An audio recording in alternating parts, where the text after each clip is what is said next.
Jena Mtito TV, Jena Mtito TV, Jena Mtito TV, rafiki namba moja wa burudani na michezo.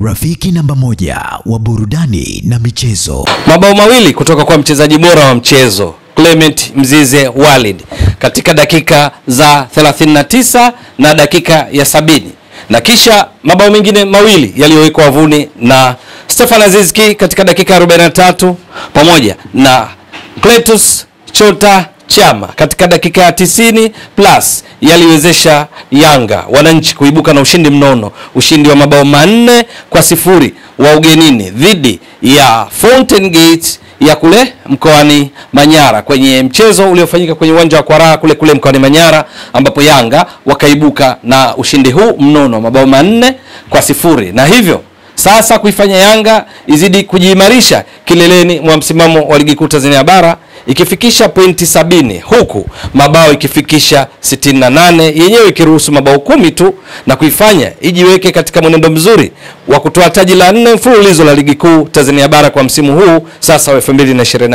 2024-2025.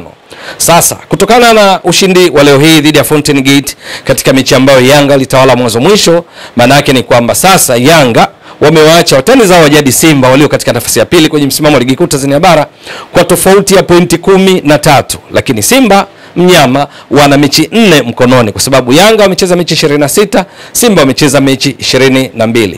Ushindi wa leo wa Yanga kuifanya ifikishe pointi 70 katika mechi 26, maana yake Yanga ufanisi wake sasa ni around 90%, kwa sababu mechi 26 maximum points zilitakiwa ziwe 78, kwa sababu ukizidisha mara 3 pointi 3 katika kila mechi maana yake ni pointi 78, lakini Yanga wana pointi 70 hizi chini ukiweka 78 ukizidisha kwa 100 ndipo unapata ufanisi wa around 90%. Hiki ni kiwango cha juu cha ufanisi. Lakini ushindi wa leo hii ulitokana na nini? Kwanza, Yanga yenyewe katika kucheza kwake chini ya kocha Hamdi Milud kwenye mpangilio wake wa kikosi, baada ya golikipa kuwa na walinzi 4, viungo wale ukabaji, viungo 3 ushambuliaji na mshambuliaji kinara mmoja, walikuwa kwenye kiwango bora sana wale waliopata nafasi ya kucheza kutekeleza mpango kazi wa kocha Milud dhidi ya kocha Robert Matano wa Mkenya huyu wa klabu ya Fountain Gate, ambaye naye aliingia kwa mfumo baada ya golikipa kuwa na 4-2-3-1, lakini akajikuta akipoteza mechi hii kwa kishindo kwa kupoteza mabao 4-0. Lakini mbali na Yanga wenyewe kucheza vyema, kwa maana kumiliki mpira katika muda wote wa mchezo, kushambulia mfululizo, kupigania mipira 50 kwa 50 wao wakiwa mbele muda wote, lakini kubwa zaidi uwezo wa kupiga mashuti kwa kulenga shabaha wa takriban 57% uliibeba Yanga kwa kiasi kikubwa. Lakini lingine kilichochangia ushindi mnono wa Yanga ni pamoja makosa ya golikipa alianza katika mchezo huu wa Fountain Gate. Huyu ni golikipa wa kutoka Nigeria, golikipa bingwa wa zamani wa ligi kuu ya Nigeria misimu miwili iliyopita akiwa na klabu ya Enyimba. Leo hii akiwa langoni akianza kikosini katika kikosi cha Fountain Gate, alifanya makosa mawili makubwa ambayo ni kana kwamba yalizawadia Yanga mabao mawili ya awali. Bao la dakika 39 ya Clement Mzize Walid lilitokana na makosa yake. Mpira mwepesi uliokuja maeneo ya kati akautema kwa namna ambayo ilishangaza. Matokeo yake Clement Mzize Walid alikuwa makini kufika katika eneo sahihi na kuwahi mpira huo kuweka wavuni kuifanya Yanga iongoze. Lakini kuelekea mapumziko dakika 2 kabla akafanya makosa mengine. Safari hii mpira mwepesi aliorejeshewa na mabeki wake akiwa hana pressure yoyote, alikuwa na nafasi ya John Nobo kwa uzoefu wake kutoa nje wa kurusha ama kufanya vyovyote vile, ikiwa ni pamoja na kuubutua kutoka katika eneo lake. Lakini badala yake nini alichofanya? Akaudribble kuingia katika 18 yake pasi na sababu ya msingi. Matokeo yake akazidiwa, akanyang'anywa mpira, ukamkuta Stefan Aziz Ki aliyefunga katika lango tupu, kwa sababu yeye John Nobo wakati huo alikuwa tayari yuko mbali na lango lake. Mabao haya mawili yatokanayo na makosa ya golikipa Nobo kwa kiasi kikubwa yalichangia kuwashusha morali bila shaka wachezaji wenzake, kwa sababu mpaka mapumziko akajikuta akiwa nyuma kwa mabao 2-0, Yanga ikiongoza umiliki wa mpira kwa 71% dhidi ya wenyeji Fountain Gate 29%.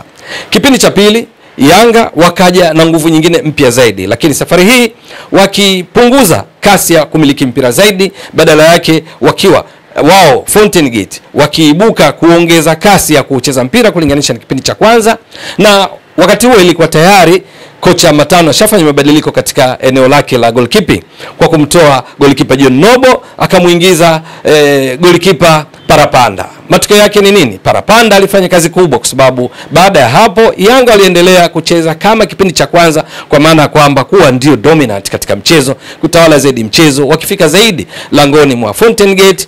Mwisho wake wakawa mpaka mechi inakamilika Yanga wakiwa na ushindi wa mabao 4 kwa sababu ya mabao yaliyowekwa na Mzize katika dakika 70 akipata pasi nzuri kutoka kwa mtokea bench Jonathan Ikangalombo, wakipigana 1-2 Mzize kwa utulivu na inshallantly akaweka mpira wavuni kuandika bao la 3, na kisha kuelekea mwishoni mwa mchezo mtokea bench mwingine Cletus Chota Chama, wote performance katika dakika chache alizocheza akiwa ameingia dakika 65 kama ilivyo kwa Jonathan Ikangalombo. Chama mpira wa free kick akapiga katika namna ambayo golikipa Parapanda Ibrahim Rashid hakuweza kufikia, na hivyo kuipa Yanga bao la 4 kunogesha ushindi mnono tukanao na kiwango bora walichokionyesha mpaka mwisho wa mchezo.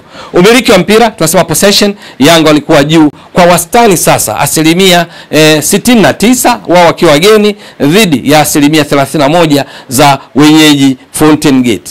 Hiyo ikiwa ni Yanga kupunguza umiliki wake kutoka asilimia 71 wakati wa mapumziko. Lakini kwenye mashuti Yanga walipiga mashuti 21. Kati ya hayo mashuti 9 ya kilenga shabaha, mashuti 12 kati ya 21 ya kilenga shabaha, huku wenyeji Fountain Gate wakipiga mashuti 3, hakuna hata moja lililolenga shabaha, na kufanya isishangaze kuona wakiachwa katika matokeo ya jumla kwa mabao 4-0. Kitendo cha Yanga kufunga mabao 4 katika mashuti 21, maana yake goal conversion rate tunaweza kuhesabu kwa kuangalia mashuti yote waliopiga kwa mabao, ukizidisha kwa 100 unapata hapa ni around asilimia 19 ya kiwango cha uwezo wa kubadilisha nafasi kuwa mabao. Kadiri ya Yanga walivyokuwa na usahihi wa kupiga mashuti, shooting accuracy ya asilimia 57, kutokana na kweli kwamba mashuti 12 kati ya 21 yaliyolenga shabaha. Unaweza kumsifu golikipa Parapanda haswa aliingia baada ya kutoka kwa John Nobo kwa kufanya saves, kuokoa michomo mingi ya hatari ambayo pengine Yanga wangeongeza mabao. Matokeo yake wakapata mabao hayo 4 kutokana na kile kilichoonekana uwanjani, kutokana na kile ambacho walistahili kwa kiwango walichokionyesha. Sasa Yanga kana kwamba wamepiga hatua zaidi kuelekea ubingwa, wakiwacha watani zao kwa pointi hizo 13, lakini viporo ndivyo ambavyo vinaweza kufanya Simba wakishinda viporo vyao vyote. Maana yake tofauti yao ya pointi na Yanga bado itabaki pointi 1, kwa sababu hivi sasa wana pointi 57, Yanga wana pointi 70. Maana yake hizo mechi 4 wakishinda zote watatimiza pointi 69. Kiporo kitakuwa bado viporo vitakuwa bado havijaweza kumaliza tofauti ya pointi baina yao, na hiyo ni endapo tu watashinda. Yanga wao wamebakiza michezo 4.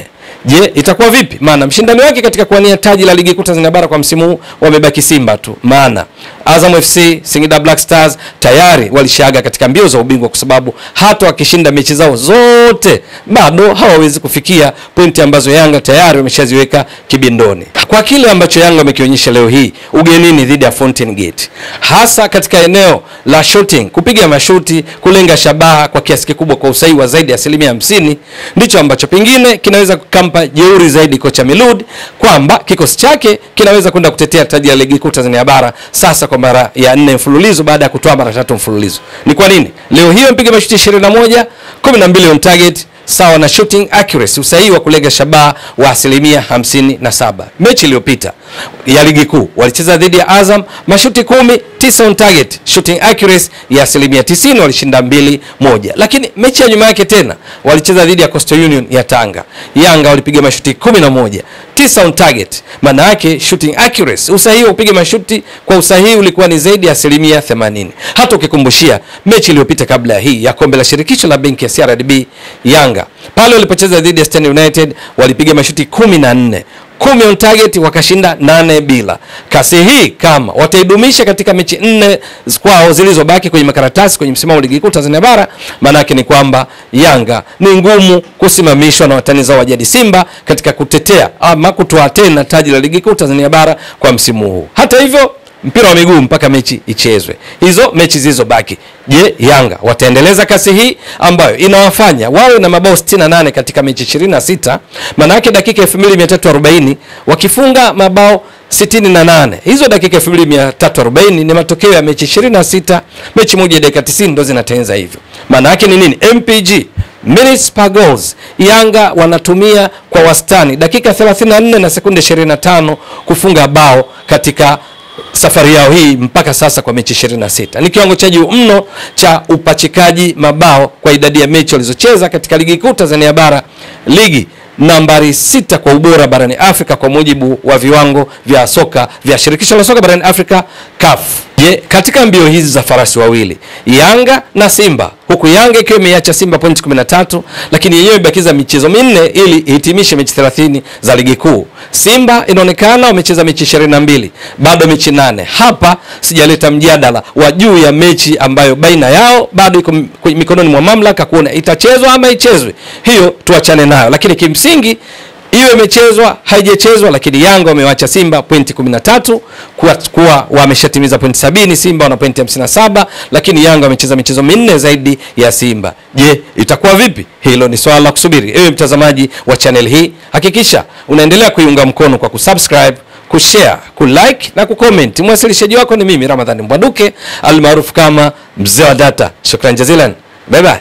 Inawezekana ukajiuliza, hapa ni wapi? Hapa ni Kisasa Dodoma, na hii ni Brand Hotel. Je, unatafuta mahali pa kukaa wakati wa weekend au safari zako za kikazi? Basi unapofika Dodoma, ichague Brand Hotel. Ni hoteli ya kifahari, chaguo kamili kwako, yenye mandhari nzuri ya kuvutia. Tunajivunia huduma bora ya malazi, chakula na vinywaji. Utapata free breakfast, free wifi, free swimming pool. Vyumba vyetu ni vya kisasa na vifaa vya kipekee vinavyofanya siku yako kuwa ya kufurahisha na yenye kumbukumbu nzuri. Pia tuna kumbi za kisasa kwa ajili ya shughuli mbalimbali na garden ya kupigia picha. Tunapatikana Kisasa, Dodoma, Tanzania. Fanya booking online kupitia booking.com. Wasiliana nasi kwa simu namba 0773467756. Email brandhotel14@gmail.com. Brand Hotel, tunaamini kwenye ukarimu na huduma bora.